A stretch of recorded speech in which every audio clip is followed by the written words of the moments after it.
काय गुलाबजाम बनवायचा विचार करतायत? चला तर मग परफेक्ट असे न तुटणारे न फाटणारे असे गुलाबजामुन बनवूया आपण. तर मी चितळेचं 1 किलोचं गुलाबजामुनचं पॅकेट घेतलेलं आहे. ते पूर्ण पीठ आपण एका ताटात काढून घेऊयात. आता थोडं थोडं पाणी करत त्याचा आपण जसं चपातीला पीठ भिजवतो ना त्याचप्रमाणे आपल्याला याचा गोळा बनवून घ्यायचा आहे. एकदम टाईट नाही बनवायचं हे पीठ, एकदम थोडंसं नाही का आपण चपातीला जसं बनवतो तसंच थोडंसं लूज ठेवायचं आहे. जास्त जर तुम्ही पीठ टाईट बनवलं त्याचं तर तुमचे जे गुलाबजाम आहे ते खायलाही असे कडक लागतील, सॉफ्ट होणार नाही ते. आणि आपण काय करायचं नंतर हातावर तूप घ्यायचं आणि त्या गोळ्याला चांगलं मसल करके असा मसलून घ्यायचं त्याला हाताने. हे बघा मी त्याला खूप छान असं हे केलं, चिकनाई आणली त्या पिठाला. आणि प्रत्येक वेळेस आपल्याला काय घ्यायचं, तो गोळा घेताना थोडा थोडा आपल्याला ते तूप हाताला घेऊन ते बघा किती छान त्याला चीर नाही काय नाही, एकदम असं मी हातावर चोळून घेतलं त्या पिठाला. आणि नंतरच आपल्याला त्याचे छोटे छोटे गोळे बनवायचे आहेत. हे बघा अशा प्रकारे आपल्याला त्याला चोळत राहायचं. एक मिनिटपर्यंत तरी त्याला लगभग आपल्याला चोळत राहायचं, जेणेकरून त्याला एक चिकनाई आणायची आपल्याला. हे बघा असे गोल गोल आपण ह्याला बनवून घेतलं सगळे. आपले हे सगळे गुलाबजामुन बनवून रेडी आहे. आता आपल्याला काय करायचं ना, आता पाक करायला ठेवू आपण तोपर्यंत. आता मग एकीकडे पाक ठेवला आपण आणि एकीकडे ते बघा तुम्ही तेलही गरम करायला ठेवलं. जोपर्यंत तेल गरम होतं तोपर्यंत आपला एका साईडला पाकही तयार होऊन बसेल, म्हणजे आपला जास्त वेळ वायाला जाणार नाही. आता हे एक एक करत आपल्याला काय करायचं माहिती आहे का, 1 किलो आपण जे पीठ घेतलं आहे ना गुलाबजामुनचं, आता आपल्याला ह्याचा ग्लासाने 9 ग्लास आपल्याला पाणी टाकायचं. आणि तुम्ही जर वजनी घेत असाल तर तुम्हाला 1.5 किलो साखर वापरायची याला, जेणेकरून जास्त पाक आपला एक्स्ट्रा उरतही नाही.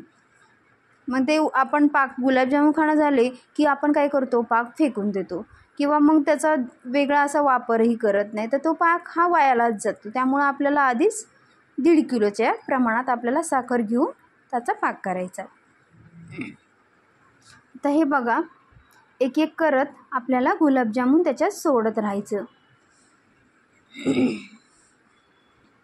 आणि त्याला जास्त हलवायचं नाही. ते बघा मी चमचा घेतला, चमच्याच्या मागच्या साईडने त्याला हलवत राहिलं आणि असा लालसर ब्राऊन असा कलर आला त्याला की मग आपल्याला त्याला काढून घ्यायचं.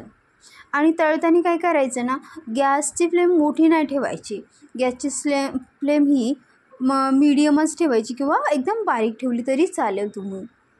हे बघा पण मस्त तुम्ही दिसते का तुम्हाला, किती छान असा रंग आला आहे आपल्या गुलाबजामुनला, बघू शकता. ह्याचप्रमाणे आपल्याला थोडे थोडे करत, जास्त भरून टाकायचे नाही कढाईवरून. जे गुलाबजामुनचे जे आहे गोळे ते फिरते राहायला पाहिजे तेलामध्ये, ही महत्त्वाची प्रोसेस आहे. अगर तुम्ही जर जास्त टाकलं आणि त्याला गुलाबजामुनला फिरताच नाही आलं तेलामध्ये तर ते लगेच तिथेच फाटणार. त्यामुळं हे महत्त्वाची टिप्स आहे की तुम्हाला त्या तेलामध्ये जास्त गुलाबजामुन नाही टाकायचे, थोडे थोडे, जेणेकरून त्याला तळताना फिरता आलं पाहिजे तेलामध्ये. हे बघा कसे फिरतात, बघितलं ना तुम्ही. हां असे फिरते राहायला पाहिजे ते. आता मध्ये मध्ये बघा थोडासा गॅप आहे ना गुलाब, अगर तुम्ही एकदम त्याला टाईट भरलं तर ते जागीच काय करणार, फुलणार आणि फाटत राहणार. ही महत्त्वाची प्रोसेस आहे. ते बघा कसे फिरतायत ना, अशी फिरती जागा त्याला राहायला पाहिजे. हे बघा आणि बघा तुम्ही किती छान असा रंग आला आहे त्याला परत. आणि त्याला सेम प्रोसेस हलवत राहायचं सारखं, जेणेकरून ते काय होतं, चारी बाजूने त्याच्या कलर रंग म्हणजे सेम रंग येतो त्या गुलाबजामुनला. आणि तुम्ही जर हलवलं नाही त्याला तर काय होतं, एकच साईड तळी जाते आणि एक साईड कच्ची राहते. आता आपण 9 ग्लास पाणी घेतलं होतं ना, तर त्याच ग्लासाने आपल्याला 9 ग्लास साखर टाकायची. हे बघा मी आता मोजून 9 ग्लासच साखर टाकते. तुम्ही जर अशी मोजूनही साखर घेतली ना, अगर 1.5 किलो साखर, तर मग तुम्हाला किती ग्लास ते भरते साखर, 1.5 किलो म्हणजे किती ग्लास भरते, किंवा वाटीने मोजायचं तर तुम्हाला किती वाट्या साखर भरते, तितक्याच वाट्या तुम्हाला पाणी पण घ्यायचं आहे.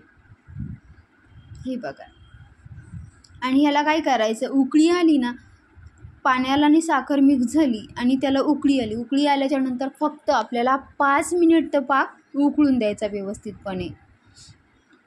मग आपला पाक हा रेडी होतो. हे बघा साखर आहे, ही साखर पूर्ण मेल्ट झाली आणि नंतर त्याला उकळी आली पाहिजे. उकळी आली की 5 मिनिटानंतर त्याला मस्त बाजूला ठेवायचं आणि त्याच्यामध्ये इलायची टाकायची बारीक करून. इलायचीने काय होतं, त्याला खूप छान फ्लेवर येतं. हे बघा आपले साखर आता विरघळत आलेली आहे आणि तिकडं आपलं दोन्ही काम चालू आहे. एकीकडं आपले गुलाबजामुन पण तळत आहे, जेणेकरून आपला टाईम वाचतो आहे. हे बघा आता उकळी आली याला, आता फक्त 5 मिनिट ठेवायचं, संपलं. बघू शकता तुम्ही. नाही तर तुम्हाला जर हातावर चेक करायचं असेल तर एक तारी, आपला नॉर्मल एक तारी हे करायचा, पाक करायचा आपल्याला, किंवा चिकट जरी झाला थोडासा पाक तरी आपल्याला त्याला उतरून ठेवायचं खाली. हे बघा आपले 5 मिनिट झालेले आहे आणि आपले गुलाबजामुनही लगभग तळून झालेली आहे. आता मी इलायची केली बारीक आणि ती पाकामध्ये टाकते आहे. तुम्ही एकदम परफेक्ट, तुम्ही कधी गुलाबजामुन नसन बनवले तरी या पद्धतीने बनवले तर तुमची गुलाबजामुन ही परफेक्ट अशी बनणार आहे. आणि पाक आता तळून झाले ना आपले गुलाबजामुन, तर हा जो पाक आहे गरमच आहे. त्या गरमच पाकात आपल्याला काय करायचं, गुलाबजामुन टाकायचे. हे बघा आता काय होतं ना, माझं पातेलं छोटं जरा कमी पडलं होतं, त्यामुळे मी 2 याच्यात भिजवले. नंतर परत भिजल्यानंतर ह्याच बाउलमध्ये काढून घेतलेत ते. हे बघा कसे छान असे भिजलेत आपले, रसरशीत असे गुलाबजामुन झालेले आहेत. बघा किती छान, खायला एकदम सॉफ्ट, कडक बिलकुल नाही, आतून पिठाळ पण नाही आहे.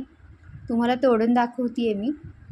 हे बघा किती सुंदर टेक्स्चर आलं आहे त्याला, खूपच. आणि असे रसरशीत झालेले आहे. पाकही आहे, अर्धा बाऊल पाक उरलेला आहे अजून. हे बघा. आणि ही काय होतं, मला ऑर्डर आली होती